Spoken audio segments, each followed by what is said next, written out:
कांग्रेस प्रदेश अध्यक्ष राजेश ठाकुर दिल्ली से लौट के बाद संवाददाताओं को बताया कि कांग्रेस एवं इंडिया गठबंधन के झारखंड लोकसभा प्रत्याशियों की घोषणा जल्दबाजी में नहीं करने की बात कही, क्योंकि जल्दबाजी का काम शैतान का होता है एवं भारतीय जनता पार्टी प्रकार से जल्दबाजी में लोकसभा के प्रत्याशियों की घोषणा की है और उसके बाद उन्हें बार बार प्रत्याशी बदलना पड़ रहा है।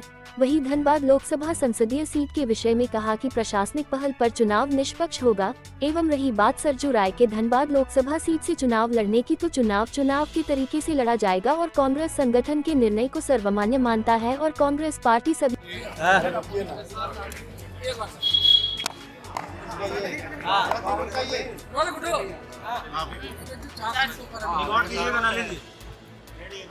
देखिए, सारी चीजों को सोच समझ के निर्णय लेना होता है और सभी पार्टियां अभी के सिर्फ अगर भारतीय जनता पार्टी को छोड़ दे तो किसी ने कोई निर्णय नहीं लिया है और भारतीय जनता पार्टी ने जो जल्दी में निर्णय लिया है उसको बार बार उनको बदलना पड़ रहा है। मैं समझता हूँ 1-2 दिनों में और उनको बदलना पड़ेगा। तो पहले जो उन लोगों ने काम किया है, जो जल्दीबाजी का काम शैतान का होता है, तो उस चीज को देख लेते हैं। उसके बाद हमारी तैयारी संगठन से है, उम्मीदवार से नहीं है। और संगठन जो है जब तैयारी करके रखता है तो उम्मीदवार चाहे कोई भी हो, चुनाव हम जीतेंगे और उस निमित्त हम अपनी तैयारी करेंगे। आपको ऐसा नहीं लगता काफी लेट हो रही है? नहीं, कौन सी देर हो गई। हमने तीसरे और चौथे चरण का अनाउंस कर दिया है। अब जो चौथा और पांचवा और उसके बाद छठे और सातवें मेरा चुनाव होना है, तो इतनी जल्दीबाजी क्या है। मैं समझता हूँ कि सभी लोगों को पता है कि हम लोग संगठन में विश्वास करने वाले लोग हैं और संगठन सर्वोपरि है। जिसको भी उम्मीदवार बनाएगा कार्यकर्ता लगेंगे। बीजेपी का कहना है कि आप लोग का है कि हम 2 सीटों पर उम्मीदवार देंगे, चतरा और पलामू। देखिए, अभी वही कहा कि बहुत लोग अपनी अपनी बातें अपने अपने तरीके से करेंगे। बहुत लोग 14 सीट की बात कर रहे हैं या कर रहे थे। हम ही खुद 14 सीट पे लड़ने की तैयारी कर रहे थे। लेकिन जब सारी बातें होती है तो उसमें बहुत सारी चीजें देखने होती है और हम समझते हैं कि उसको राजद अच्छी तरह से समझता है और सभी लोग समझदार हैं। बहुत कुछ कहने की जरूरत नहीं। बीजेपी का कहना है कि आपको धनबाद से सरयू राय निर्दलीय चुनाव लड़ने का सोच रही है, क्या कांग्रेस समर्थन करेगी? देखिए, क्या हुआ है धनबाद, क्यों लोग इतना परेशान हैं? जंगल नहीं है जो टाइगर आ गया, बाघ आ गया डराने की कोशिश कर रहे हैं। हम समझते हैं जो लोग ये इस तरह की बातें करते हैं उसमें कोई दम नहीं होता है। सरजू राय जी संजीदा व्यक्ति हैं, अपनी चिंता व्यक्त करते होंगे, लेकिन मैं ये मानता हूँ किसी को चिंता करने की जरूरत नहीं है।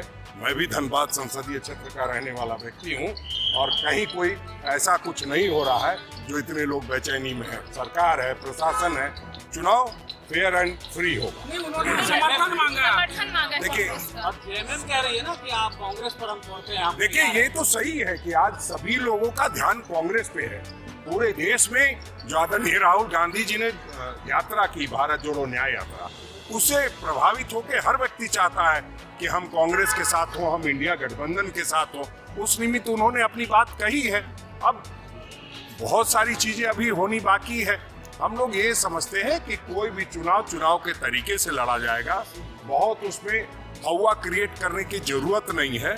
हम अपने आप में सक्षम हैं। हमारे सभी लोग पूरी ताकत से संगठन के लिए काम कर रहे हैं और जब भी कोई ऐसी बात होगी तो निश्चित रूप से हम तो सबका स्वागत करते आए हैं। हमने कब उनको मना किया है? सबका स्वागत है। बाबूलाल जी कह रहे हैं कि आपको प्रत्याशी ही नहीं मिल रहा है। देखिए, प्रत्याशी अब किसको कितना मिल रहा है ये तो बाबूलाल जी से बेहतर कोई नहीं जानता है। अगर हमने नहीं दिया होता तो एक टिकट उनकी शुरुआत ही नहीं हो पा रही थी। हमारे यहाँ से गीता कोड़ा लिया तो मौनी हुआ, इसलिए उसकी बात छोड़ दीजिए। अभी बाबूलाल मरांडी जी पार्टी में कितने दिनों तक है ये भी पता नहीं है किसी को। हो सकता है चुनाव के बीच में ही नहीं दल बदल कर दे। पुराना उनका इतिहास है। आरजेडी का दामन थाम लिया है और अभी जो प्रदेश अध्यक्ष है वो कह रहे हैं आरजेडी के कि कांग्रेस भावनाओं को समझे नहीं, तो आगे क्या होगा हमें नहीं पता। देखिए, आरजेडी अपनी बात कह रही है, भावना की बात अब मैं क्या बताऊं। अब देखिए, भारतीय जनता पार्टी में किस तरह से टूट हो रही है, किस तरह से जो कद्दावर लोग हैं वो पार्टी छोड़ के आ रहे हैं और उसमें कहीं किसी सम्मान और अपमान की बात नहीं है। आपने जब भी कोई किसी को ज्वाइन कराता है तो उन सारी चीज़ों का अध्ययन अवलोकन करने के बाद ही कराता है। हम समझते हैं उन लोगों ने भी, राजद ने भी अपना अपनी बात कुछ सोच करके की होगी। अब हमसे बात होगी तो हम देखेंगे क्या करना है। इंडिया गठबंधन कहाँ रहा? सीपीआई वगैरह हो गया, आरजेडी बोल रहा है। देखिए, इंडिया गठबंधन का मतलब ये नहीं है कि सब लोग उसमें रहे। अब आप कहिएगा कल कि भारतीय जनता पार्टी नहीं है, जेडीयू नहीं है, नहीं होना चाहिए। जब हम इंडिया की बात करते हैं, जब जुड़ेगा भारत जीतेगा इंडिया की बात करते हैं, तो आप जैसे तमाम लोग सोचते हैं कि तमाम पार्टियों का विलय इंडिया में हो जाए, लेकिन वो संभव नहीं होता है। कई बार कई लोगों की अपनी अपनी महत्वाकांक्षाएं हैं। हो सकता है झारखंड में नहीं तो पश्चिम बंगाल में, इसमें कहाँ दौमत है। कल आपने देखा परसों जो रैली हुई उसमें ममता जी ने साफ कहा, ममता जी के जो गए थे नुमाइंदे, उन्होंने साफ कहा कि हम इंडिया गठबंधन में हैं। तो ठीक है, सब लोगों की अपनी अपनी कुछ कुछ बातें रहती है, उसको भी ध्यान में रखना है। और जुड़ेगा भारत जीतेगा इंडिया आप आगे। लोगों ने सुप्रीम कोर्ट ने इलेक्शन कमीशन ऑफ इंडिया को मैच को लेके आदेश दिया है, इस पर आप लोगों की क्या प्रतिक्रिया?